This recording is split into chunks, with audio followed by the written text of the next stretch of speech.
All right, y'all. Welcome back to Brainflotv / Hot Topics TV. You already know if the topic is hot, we're on it. Hit that subscribe button. Let's get right into this topic.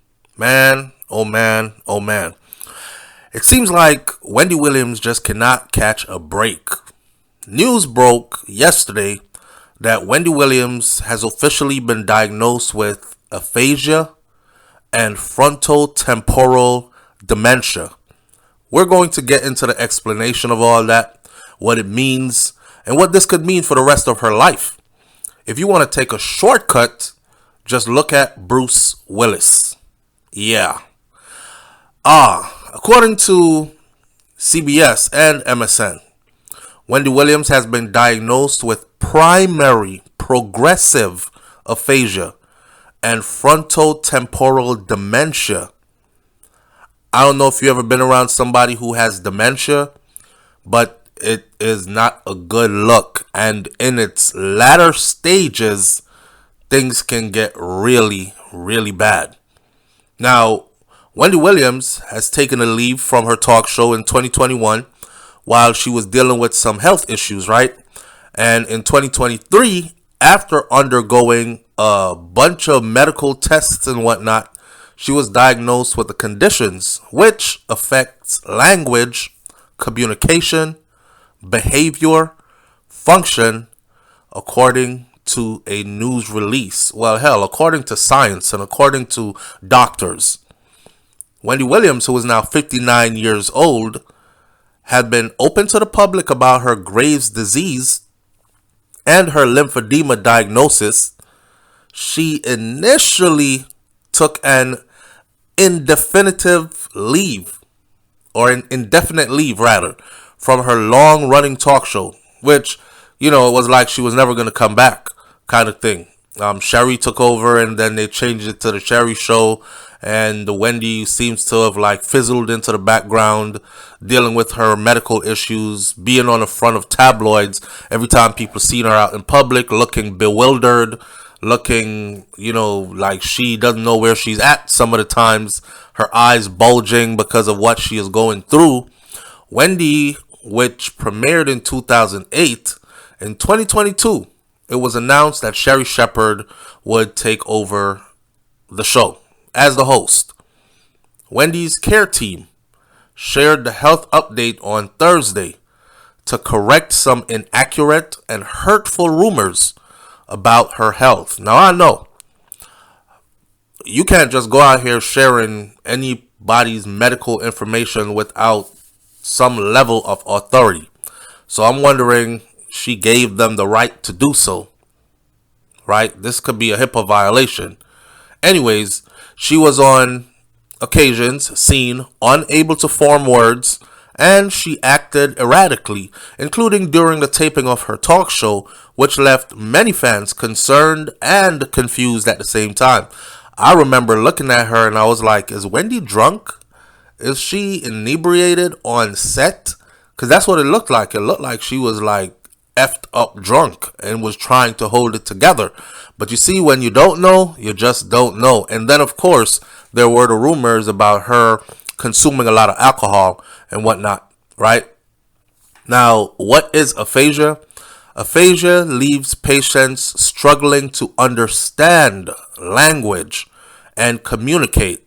So you could be talking to a person with aphasia, right? There are two different types of aphasia, by the way, but let me give you the definition they gave us first. It says aphasia leaves patients struggling to understand language and communicate. The condition gained widespread attention when actor Bruce Willis revealed his diagnosis in 2022. He later revealed that he was also diagnosed with frontotemporal dementia, the exact same two things that Wendy Williams has been diagnosed with. Now, if you've been watching Bruce Willis or been seeing him here and there from the time he's been diagnosed until now, you will realize that it looks like something that progresses and there is no turning back with it. Aphasia is related to damage on the left side of the brain, and it's usually a symptom of other medical issues happening there, like a stroke, head injury, or a tumor or develops due to a degenerative brain condition. Okay, so in a wider term, aphasia comes in two parts.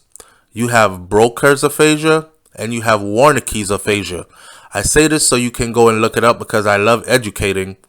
Now, one of these aphasias, people can talk to you and you will understand everything that they're saying to you, but when it's your time to speak back to them, you will sound like this. As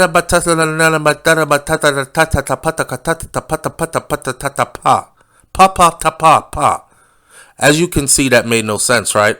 Right. But in the mind of the person who is responding in this manner, who has this type of aphasia, that person thinks that they are replying in clear spoken English and you are supposed to understand them.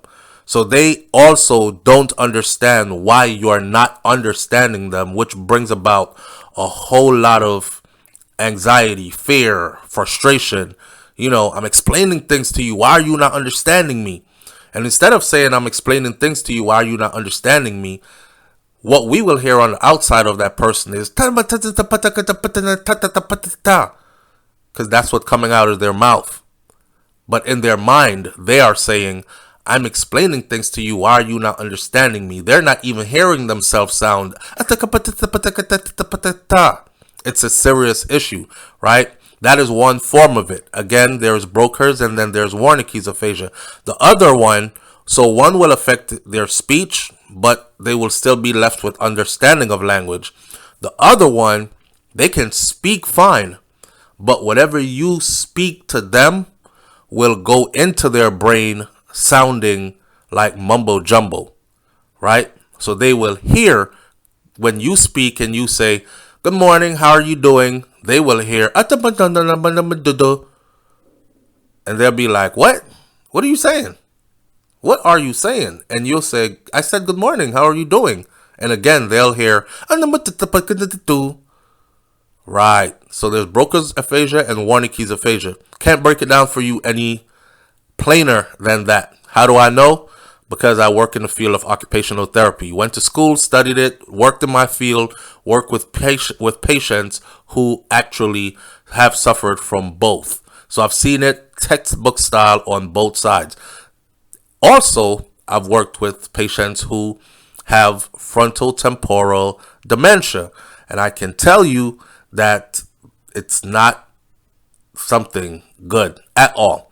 Frontotemporal dementia is also known as FTD. It describes a group of brain disorders that affects the brain's frontal and temporal lobes, which are associated with personality, behavior, and language. It accounts for about 10 to 20% of dementia cases, second only to Alzheimer's disease. About 50,000 to 60,000 people are diagnosed with FTD each year, and it may be underdiagnosed. It is a progressive disease that will worsen as time goes by, and it can require a lot of care. Some people with FTD show dramatic changes in their personality and can become socially inappropriate. They can become impulsive. They can become emotionally indifferent, while others lose the ability to use language properly. Okay, now from my time in the field in occupational therapy, what this works out to be, if you studied anatomy and physiology, you will know the frontal temporal lobes and the temporal lobes, the frontal part of the brain. That part of the brain is said in science to not be fully developed in humans until they are about 25 years old and up. This is the part of the brain that actually deals with intelligent thought. It deals with higher decision making, executive decision making, higher skills, thinking, reasoning ability. It deals with ability to control oneself. Like you might want to tell somebody, fuck off. But that part of your brain is the part that says, reason it out. Nah, don't do that. It's inappropriate. You can't do that, especially not here because you're at work right now. You have to remain professional. That's the part of the brain that says so. This is the part of the brain that controls impulse. So when people are younger than 25, and you will notice that they are more impulse prone, as in, oh, just get up and just do something. We have a saying in therapy that says a lot of people under 25 who are now paralyzed from the waist down, chest down, their paralysis started with, hey, dude, check this out. Or, hold my drink and watch this. See, after you pass that age group, you kind of think more like, if I jump off that bridge, maybe my landing is not going to be so soft. Maybe I can shatter my spinal cord. But when you're younger, you're like, let me impress my friends. Yo, I could jump. Watch this. Right? So that's that part of the brain. Now, how that works out in adults, which I've seen in care facilities, is that they become, the filter in the brain is knocked out. That way, you can walk into a therapy session and your Caucasian patient who you're about to work with today in therapy could turn to you and say, you nasty nigger. And you're like, hey, Mr. Jones. So you have to work with that patient and try to reorientate that patient, try to find a different way to get that patient's mind back to orientation, back to where are you now in the time, in the present kind of thing, right? It's just things that you wouldn't do that you would now do without caring. And a lot of the times it can be harmful to the individual. So Wendy has been diagnosed with that also. Now, Wendy Williams' team said that the decision to make her diagnosis public was a difficult one, but they decided to do so anyways, not only to advocate for understanding and compassion for Wendy, so when people see her out now and she's behaving weird, we'll understand what she is going through, but to also raise awareness about aphasia and the frontotemporal dementia, and to support the thousands of other people who are facing similar circumstances. They said that Wendy can still do many things for herself and maintains her trademark sense of humor. She is receiving the care she needs. She received a court-appointed guardianship after Wells Fargo alleged in 2022 that she was of unsound mind. According to Entertainment Tonight. Now, the bank had alleged that she was under undue influence and financial exploitation. Somebody close to her was stealing her money and using it up against her will or best wishes, and they wanted to have that looked into. But Wendy Williams at the time had denied the claims, and she wanted to sue her own bank.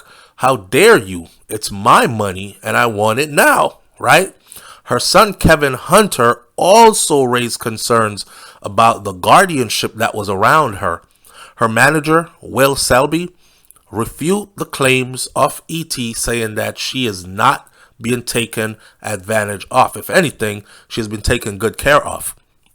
Now, in a trailer for a 2-part documentary on Wendy's life that is supposed to air on Lifetime February 24th and February 25th, Williams is seen talking about her finances, where she mumbles, I have no money, she says, and she looks distressed. Her family also appears to raise concerns about her guardianship, right? She said, I love being famous, but family is everything, everything, she is seen saying in the trailer. Now, this documentary about her life, it's going to be one of those that you want to watch. I've seen the trailer to it, and also her ex-husband and father of her son, he actually has a lot to say about what's going on with that documentary and what's going on with Wendy and the condition she is in as well. So we have another video coming up talking about him and what's going on with his life and what's going on with how he feels about his son being involved, or their son being involved in this documentary, even though he said he would have never done it, and how Wendy is in the moment right now. So, hey man, all I can do is say, life is strange. Life throws us lemons, we try to make lemonade.